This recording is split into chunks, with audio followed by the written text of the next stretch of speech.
Just one clarification on the GEMS issue. GEMS is a ESNS product. It's the election management system for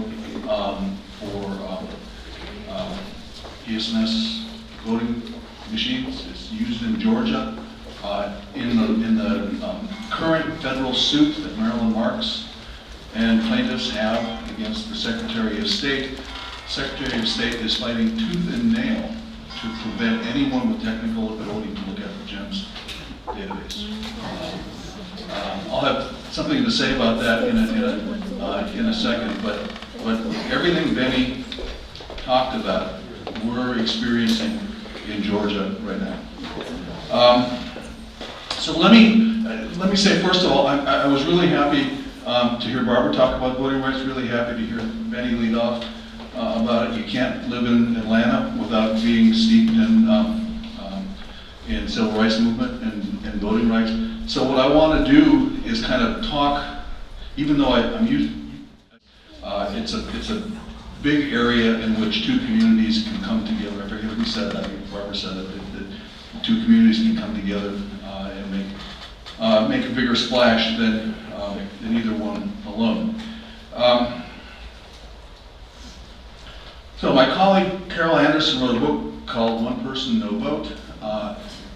One of the really compelling sections of the book goes through the history of voter suppression from the 1890 Mississippi Constitutional Convention on. And the point that she makes is that there was a plan, and it's a 100-year plan to suppress votes, and who have certain characteristics. Then it doesn't matter if you kind of overcorrect and also exclude people that you don't care about if they also have those characteristics. So, for example, if you want to exclude black people in 1890s Mississippi, what you can do is exclude poor people. If you want to exclude black people, exclude people with birth certificates, and you kind of go through the characteristics that don't appear as if they have anything to do with race, and they come down to race. They come down to whatever characteristic you want to control. This, it turns out, is a very big deal because we've chosen to use computers to conduct elections. What this kind of voter suppression funnel looks like today, and it looks like stuff that we've been talking about. So what is the 2019 funnel? It's these 10 things. I'm not going to go through all of them, but I want to make some points that don't require you to do a deep dive into GEMS logic, into malware, into the things that we're used to talking about. So if you just sort of take a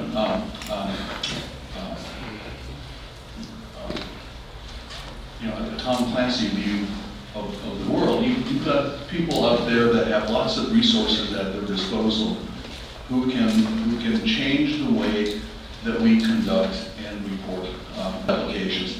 Some of the other things that I'm going to talk about, I think, are less well understood, are less talked about. They're in a lot of ways easier to understand. We tend to talk about item 6. We tend to talk about the bugs and the hacks. Those are technical issues.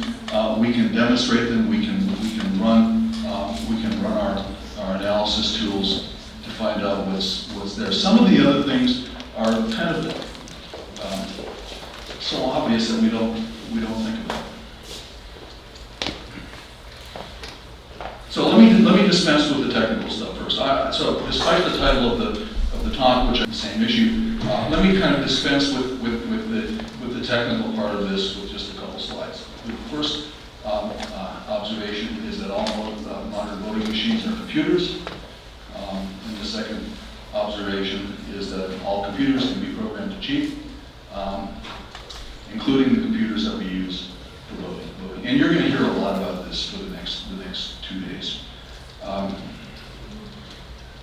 think the connection to the Mississippi plan is something that we don't think about when we think about computers. So if I wanted to steer people away from voting, there was a group of people I wanted for people to get to the polling place, and that happens in Georgia. We see polling places closed by the dozens. But even if you didn't do that, what I might do is require everyone to use an enormously expensive but unnecessary piece of equipment. And then, because this scarce resource can be allocated by the people running the elections, I can put that resource wherever I want. So I can put it in the top picture, which is North Fulton County election center. North Fulton County in Atlanta is a wealthy county, straight north Atlanta. Lots of wealthy, some maybe 2 dozen, 3 dozen voting machines. And this is the way it looks on a typical election day. I've observed in North Fulton. I know that even during the busiest hours, there are machines that are left empty. Sort of at the end of the day, people come in and it fills up. But it doesn't look very much different than that top picture. On the other hand, if I go a little farther west, another suburb that happens to be predominantly black, predominantly lower middle class, what you see is the bottom picture.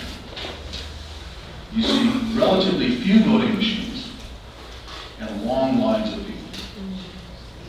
This is the Mississippi plan. This. And if someone were to object, as happens in Fulton County, if someone were to object about pallets of voting machines being unloaded in Roswell, Georgia, as opposed to South Atlanta, well, it's a real easy thing to lose power cords. And that's what happens in Georgia. That you have voting machines that for 6 hours, 8 hours, 10 hours of the voting day can't be turned on because someone has forgotten the power cords.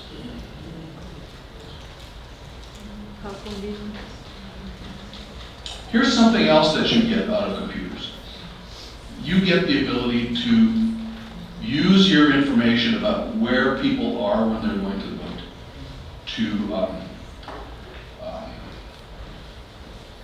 to manipulate what happens. 2018 Lieutenant Governor's race, which Sarah Miko lost by 130,000 votes, more or less.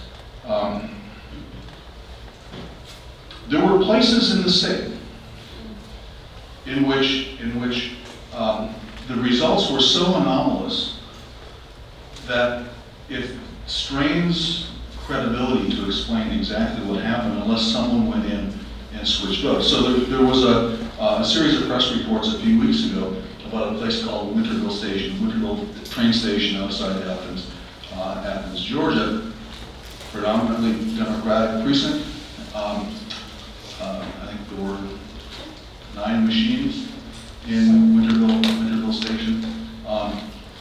7 machines, I'm sorry. So 6 of the 7 machines recorded on a statewide basis, uniformly by large margins, votes for Democratic candidates. Machine number 3 didn't.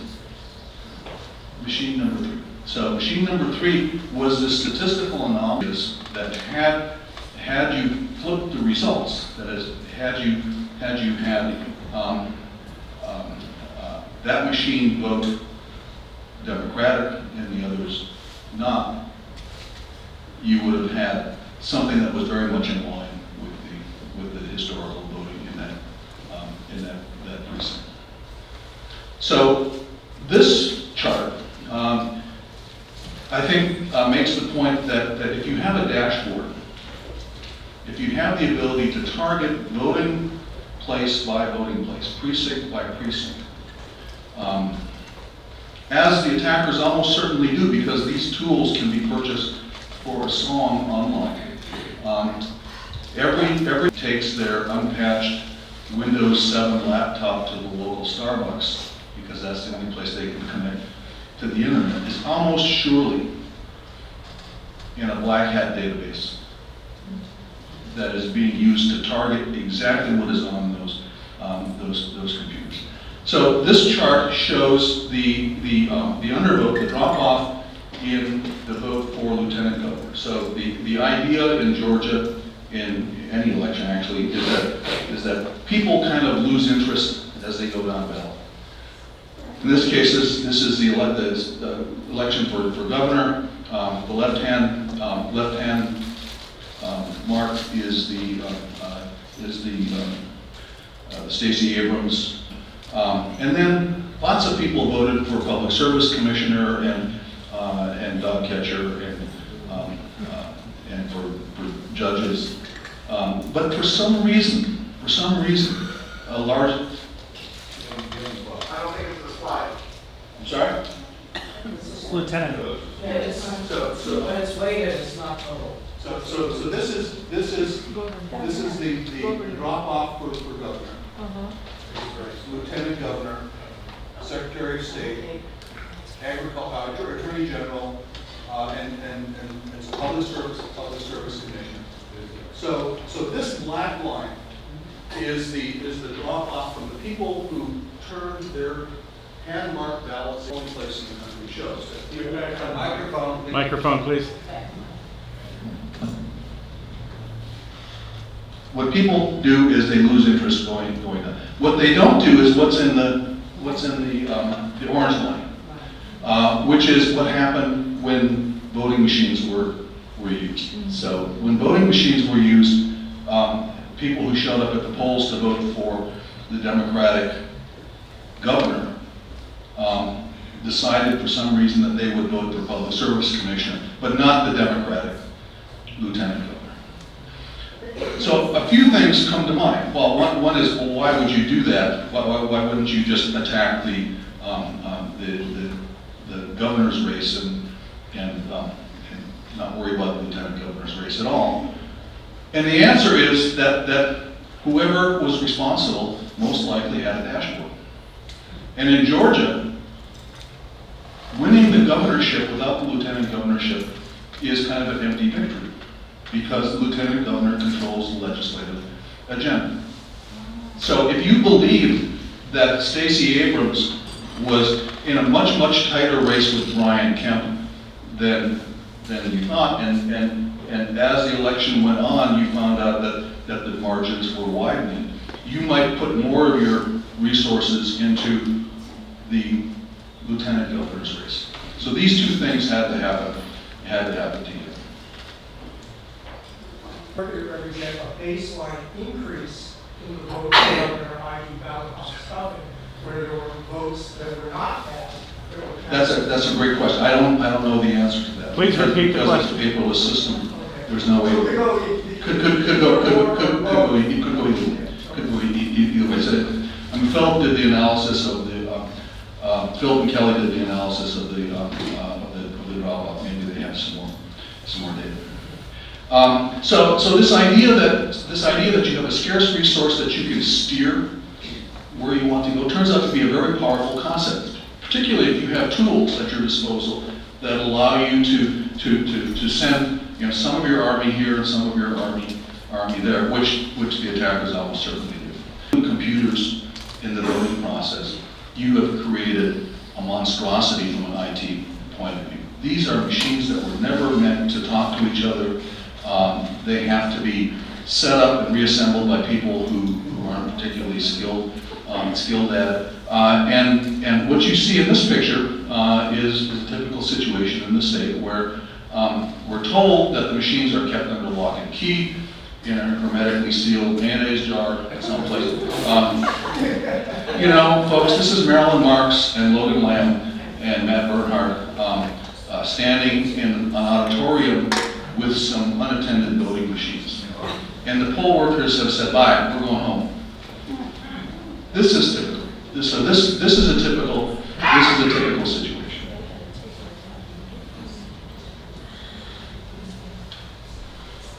You might make up security measures that don't exist.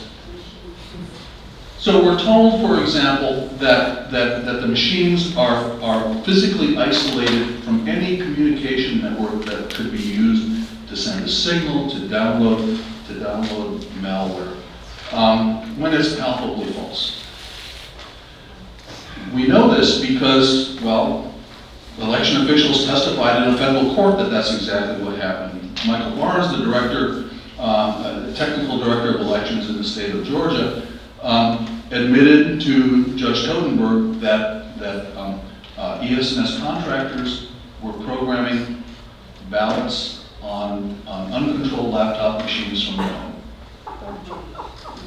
And then they would put those ballot definitions onto a thumb drive and hand carry them into the Secretary of State's office. At which point the Secretary of State, you'd think, would say, well, I don't know where those came from, but now I'm going to really take careful control of this process. No, once they get them, they have to infect a computer at any stage along the way. And thanks to Kim, is Kim here yet? So thanks to Kim Zetter's reporting and others, we know that this is a common occurrence, that election officials assure us that there's almost no possibility that their machines can be connected to larger communications networks, when in fact they are connected all the time. Another thing that you might do is to create myths about the alternative. So the alternative, just to hammer the point home, the alternative is hand-marked paper ballots. So the alternative to computers is hand-marked. The idea of hand-marked paper ballots, you kind of spring to life with these stories that you'd like to believe about hand-marked paper ballots. They're easy to steal. That guy in the blue shirt is not me, by the way. It's one of those amazing coincidences. I have never stolen a box full of paper ballots. Or they will tell you that amazing numbers of hand-marked paper ballots are like the lizard people ballots in Minnesota. That people write crazy things on their ballots and you can't figure out what they are. Neither of which is true. So one of the things that goes on here, commercial observation, gets spun very quickly into a story. And the story in Georgia, which unfortunately has infected the rest of the country, is that in the 2000 presidential election, there were 94,000 missing votes in Georgia. Because why? Because we used paper ballots. That's the story. That's the story that Kathy Rogers told to the EAC. That's the story that former Secretary of State Kathy Cox has been concocting in every local media outlet. And it's all based on a 2000 study that, amazingly enough, Kathy Cox co-authored. Were they undervote in the 2000 presidential election? Almost none of which was due to the use of paper ballots. It's really hard to get a copy of this report, I will tell you, but once you get a copy of the report, you can just scan the data into a spreadsheet and take a look at what's going on. The biggest source of undervotes in the 2000 election was what? It was punch card ballots, the hanging chad ballots, and malfunctioning lever machines. By a lot, 70% of the undervote was due to these primitive ballot marking of ballots in which there were overvotes and undervotes that had to be discarded that were scanned hand-marked paper ballots. But, as Kathy Cox said in the 2000 report, the scanners, the DeMillo scanners, had an option to reject those ballots. So the DeMillo scanners could have recognized overvotes and undervotes, rejected them, election workers could have spoiled the ballots, and asked the voter to vote again. Why didn't that happen? Because the feature wasn't activated. And it wasn't activated on a very selective basis. Back to the issue of you put the voting machines where you want them to be. So you put the capability to reject improperly marked ballots where you want it to be. And they have no idea They have no idea what that was. So that story, hand-marked paper ballots, hand-counted, was a tiny, tiny fraction of the 2000 vote, less than 3%. So the only thing we know for sure is that the bulk of the incorrectly marked ballots had nothing to do with hand-marked paper ballots. It had everything to do with the way the system was administered. So that's how the myth gets created. And this myth gets propagated today. I'm like many of you. I'm watching in awe the Los Angeles County fiasco with VSAP using hand. It's based on the myth that there is something defective about hand marking a paper ballot that makes it unsuitable for public elections. And then we come to one of the real villains of this story, the idea that we're going to use a machine to mark a ballot because of all these other things that we were talking about. Philip Stark, Andrew Appel, and I wrote a paper a few months ago where we went through the analysis of why ballot marking devices cannot be relied on as a trustworthy way to record voters' choices. There's no way to prevent undetected discrepancies. There would be nothing that you would do about it. It's an argument that it's interesting. It has a technical basis. It's, as far as I know, an unrefuted argument. Lots of people are unhappy about it, but I haven't heard anyone actually refute the points of the argument. But I will say this. At the bottom of this idea that ballot marking devices are inherently insecure is another one of these myths. And it's the myth that's been with us from the early days of BBPAT on. It's the idea that voters can verify a ballot. The myth of voter verification.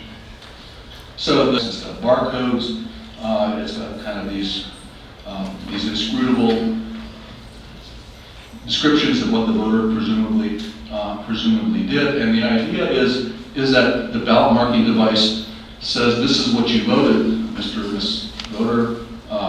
Can you verify that, please? And you're supposed to look at it and say, yes, I voted that way, or no, can we do it again?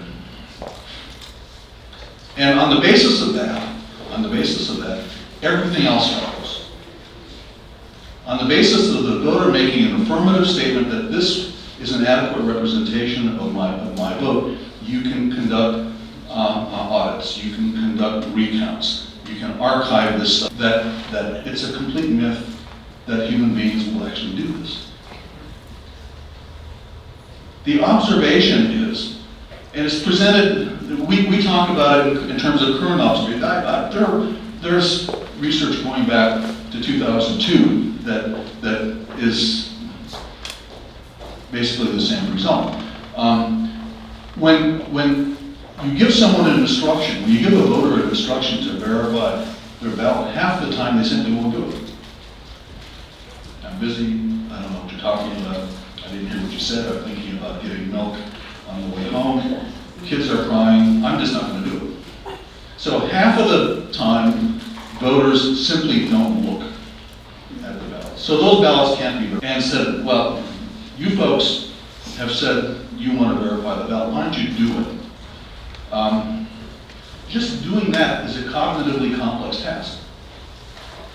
You can see the things that are involved. There are barcodes involved. So I have to look at this ballot and say, what the hell is that series of bars doing? That's not what I wanted. I have to kind of disambiguate what the parts of the ballot are. I have to parse the representation for my vote. I have to detect an error, not necessarily an error that I made, but an error that was made by the machine. Well, detecting an error is a 10 times harder task than preventing the error to begin with. So I've already kind of raised the bar for somewhere between half and 80% is what an experienced proofreader will detect. Half to 80%. But now we're requiring the whole burden for the auditability of the ballots coming out of these machines to be borne by people who have no training in doing, and of course of those who choose to look at all, they're going to spend so little time on each race that they're not going to be able to make a decision, and the observation is that half of the time they won't even recognize an error when they see it. So, just to finish up, my day job is to investigate claims like that in educational psychology. So, I know a little bit about election security. I know a shitload about elections, about education. And I can tell you that that is not the way people behave. That is not the way people learn. If you tell someone, verify this, and I really, really want you, Garland, I really, really want you to verify this ballot. It's going to have virtually no effect on your behavior. And if you carry out these experiments over a long period of time, you come up with this effect. It's called the 2 sigma effect. It's been known in educational psychology for almost 40 years now. Regardless of what you do, when you tell someone something, their performance is going to follow this normal distribution, this bell-shaped curve. Now, I can change that. I can change it substantially. I can change it by standard deviation by requiring them to repeat it over and over again until they get it right. I can move that bell-shaped curve to a different shape by 1 standard deviation by doing that. I can move it by another standard deviation. It's obviously not something that you can do to teach voters to verify ballots. So can voters be trained to be better verifiers? Maybe. Maybe there's some effect that I don't know about, that none of us know about, but it certainly is not obvious that that would be the case, that voters would do something like that. So, what's the sum total of all? Sum total of all of that is that ballot marking devices, for all those reasons, make meaningful audits impossible. You simply cannot conduct a risk-limiting audit if you can't trust the audit trail that it's based on. You can't trust the audit trail because something like a quarter of the ballots are actually going to be verified. Think of it another way. Every unverified ballots can't be distinguished from what the voter cast at all. So you simply can't conduct an audit. We come to the same conclusion that we started out with, that system hand-marked paper ballots. We're willing to use ballot marking devices for voters who can't mark a ballot by hand. Is the simplest, safest, most effective system of voting. Thank you.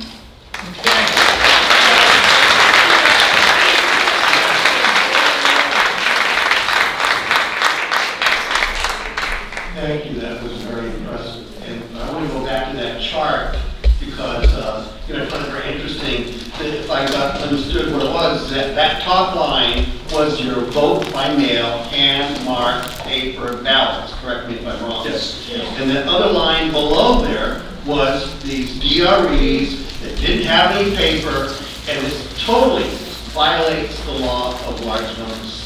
Right? Well, so it doesn't. I maybe Phil. I haven't seen the slides, but that effect. It's a 1 in 10,000 chance that this could happen by chance. There had to be some other way for that effect to show up.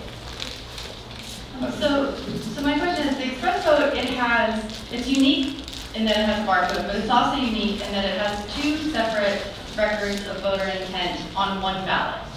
So I keep hearing this argument from elections officials where they say, well, if the barcode doesn't match the human readable part, we'll catch it in an audit. And my question is, okay, then what? Then what do you do? They could both be wrong. Have you heard of have you heard of any officials give a concrete plan of what they would do if that? I don't think an election would be salvageable because the results would be so unquestionable. Because audit. So just saying the word audit, I think makes them think it can happen. But in fact, there's an equation. If if you unroll the loop that you use in a risk limiting audit, there's an equation at the bottom of the loop. You can't mess with that equation.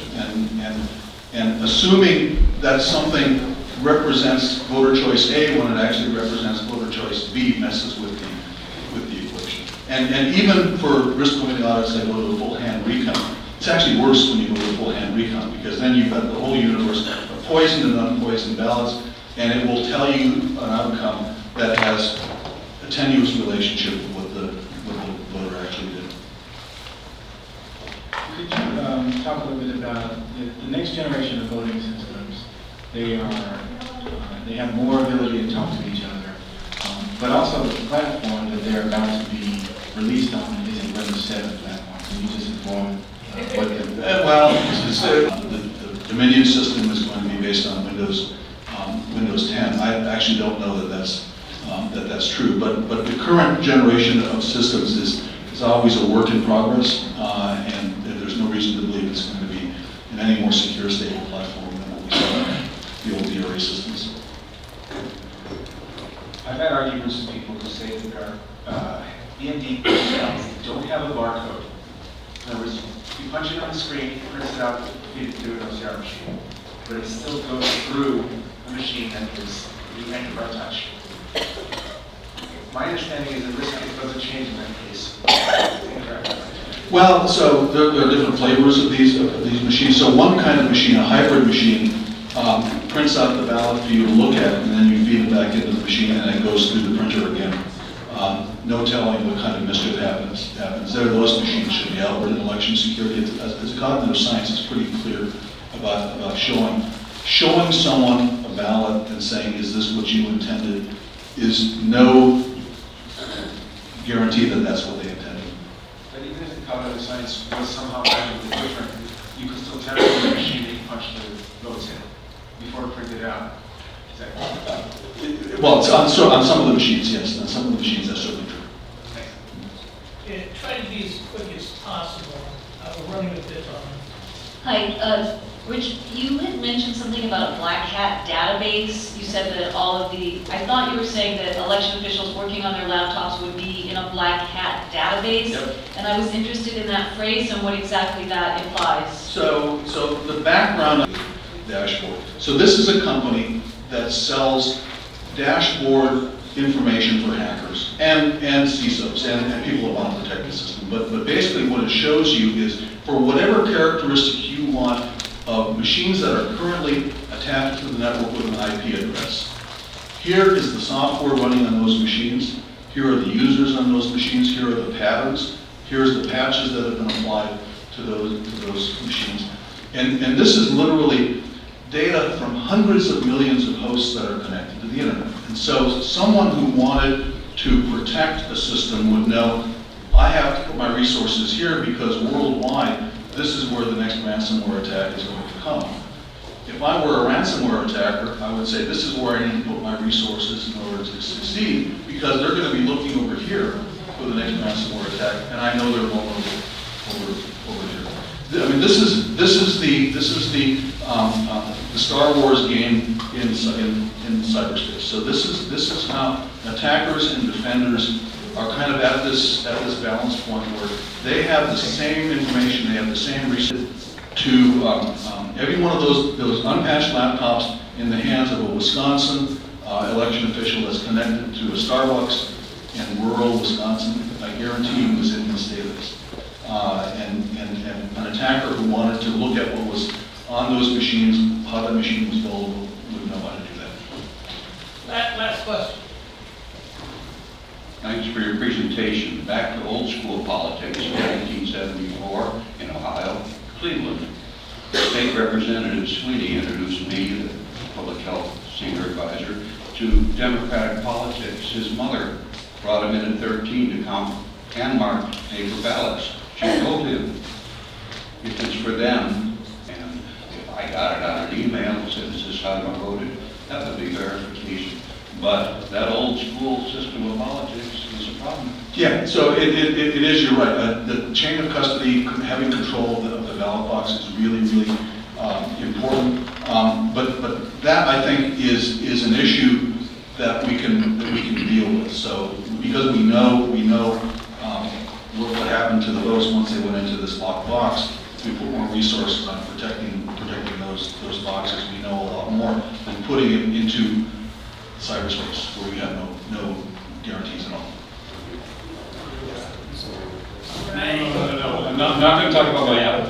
I met a woman, this apropos of that was federal commission. And she was telling me that they have moved away from paper ballots in Brazil for the simple reason they can't control the corrupt local politicians and the machine, so they went with a software solution, an internet solution, whatever it is, to just pull the decision process and accounting process away from the corrupt locals. Now, of course, that requires the federal people being, look at Bolsonaro, the new president. Who knows whether it lasts?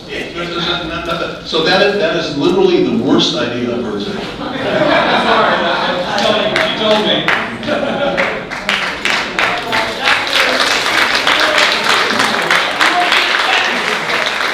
Not known for their football, but the best computer people when you're looking for corruption.